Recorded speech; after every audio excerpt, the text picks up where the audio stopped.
Hello friends, welcome to another video of stock market. आज हम discuss करने वाला है डिक्सन टेक्नोलॉजीज लिमिटेड के बारे में। स्टॉक में रिसेंटली हमने अच्छा खासा जंप देखा, बट उससे पहले भी स्टॉक ऊपरी लेवल से थोड़ा करेक्ट भी हुआ था। प्रेजेंट प्राइस 4431 है, बहुत ही अच्छे वैल्यूएशन पे स्टॉक ट्रेड कर रहा है, क्योंकि अगर प्राइस टू अर्निंग देखे 153 आपको बहुत एक्सपेंसिव लगेगा, बट ये स्टॉक हमेशा से इसी पर्टिकुलर रेंज पे ट्रेड करता है। क्योंकि 100 के नीचे कब इसका प्राइस टू अर्निंग गया था मुझे नहीं पता, क्योंकि मैं बहुत टाइम से स्टॉक को ट्रैक कर रहा हूं। हालांकि जो एवरेज ब्रोकरेज टारगेट है वो 5347, यानी प्रेजेंट जो प्राइस है वहां से भी ऑलमोस्ट 900, ऑलमोस्ट अगर आप परसेंट पे कैलकुलेट करो सो 20% अपसाइड यहां से टारगेट निकल के आता है। आने वाले टाइम में ये इस टारगेट को अचीव भी डेफिनेटली करेगा, there is no doubt on that. अगर हम इसका मार्केट कैप देखें 26,230 करोड़ अप्रॉक्स। नाउ अगर हम इस स्टॉक का टेक्निकल्स देखें, टेक्निकल्स में सबसे इंपॉर्टेंट है RSI MFI, relative strength index and money flow index, जो शॉर्ट टर्म में स्टॉक के मूवमेंट को बताता है।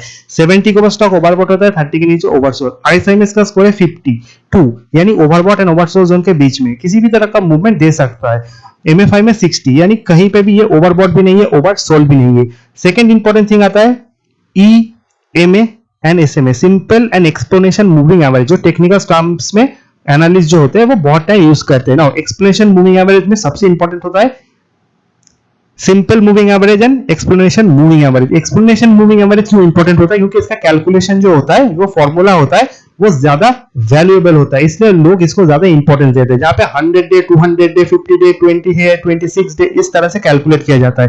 200 डे एक्सप्लेनेशन मूविंग एवरेज है 4714 and 100 day explanation moving average है 4578, यानी सारे simple and explanation moving average के स्टॉक नीचे है, जो एक बेयरिश साउंड करता है। क्योंकि जब तक simple and expression moving average खास करके 200 एंड 100 डेज के ऊपर स्टॉक ट्रेड करता है, उसे हम अच्छा कहेंगे, नीचे ट्रेड करता है तो खराब कहेंगे, बट बहुत नीचे नहीं है, क्लोज टू मार्जिन है।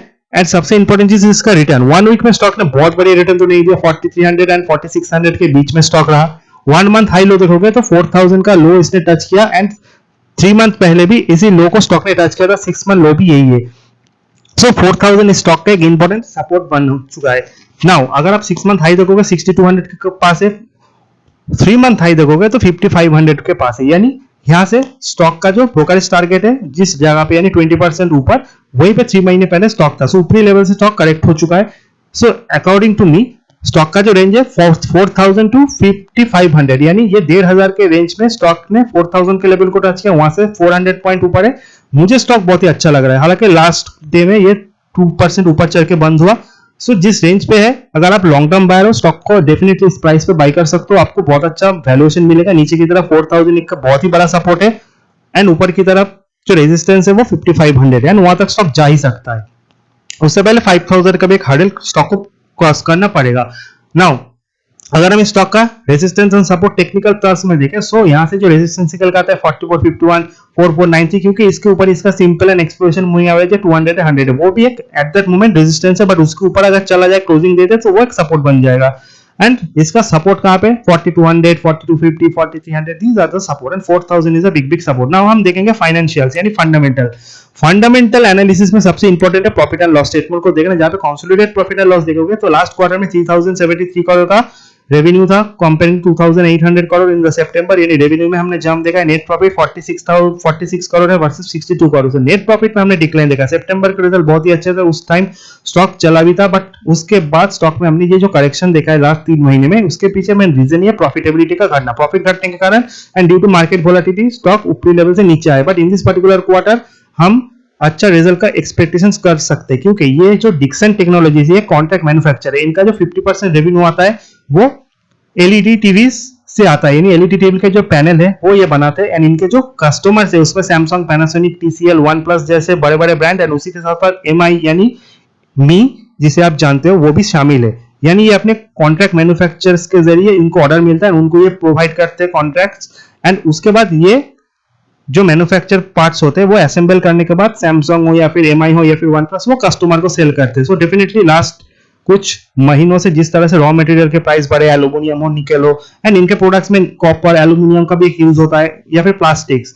सो ये कॉन्ट्रैक्ट मैन्युफैक्चर होने के कारण सारी जो कॉस्ट बढ़ती है उसको पास ऑन नहीं कर पाते। इनको पास ऑन करने के लिए न्यू कॉन्ट्रैक्ट का वेट करना पड़ता है। सो डेफिनेटली जिस कारण लास्ट क्वार्टर में ये लॉस हुआ, but in this particular quarter we hope कि इन्होंने जो प्राइस हाइक है वो अपने कस्टमर को, यानी कॉन्ट्रैक्ट मैन्युफैक्चरिंग जो होते हैं उनके जो कस्टमर्स यानी सैमसंग, पैनासोनिक, उनको डेफिनेटली ये पास ऑन कर चुके हैं एंड इसका बेनिफिट इनको डेफिनेटली मिलेगा। सो प्रॉफिटेबिलिटी में बढ़ने का चांसेस है, आने वाले टाइम में प्रॉफिट बढ़ेगा। अगर नेक्स्ट क्वार्टर उसके बाद के क्वार्टर में ये जो कमोडिटीज प्राइस घटते हैं तो उससे भी इनको अच्छा खासा फायदा मिलेगा। सो डेफिनेटली इस चीज को आपको ध्यान पे रखना है। Everyone is very bullish in this particular stock. Now अब आपको क्या देखना है, आफ्टर प्रॉफिटेबिलिटी आपको देखना है इस पर्टिकुलर कंपनी का शेयर होल्डिंग पैटर्न। अब शेयर होल्डिंग पैटर्न अगर आप देखोगे उस पे आपको देखना पड़ेगा प्रोमोटर्स के बाद जो स्टेक है 34%, पब्लिक होल्डिंग है 41%। तो सबसे ज्यादा जो स्टेक है उसमें सबसे ज्यादा पब्लिक होल्डिंग है। पब्लिक होल्डिंग ज्यादा होना is a positive thing. Promoters के पास भी अच्छा खासा स्टेक है, एफआई स्टेक बहुत अच्छा है 16% है, म्यूचुअल फंड यानी डोमेस्टिक म्यूचुअल फंड 7% ओन करते हैं। सो पब्लिक होल्डिंग ज्यादा होना कॉन्फिडेंस को बढ़ाता है। एफआई का होल्डिंग 16% है, सो बहुत ज्यादा एफआई का इंपैक्ट नहीं होगा स्टॉक के वोलेटिलिटी के ऊपर। इस चीज को भी आपको ध्यान रखना है।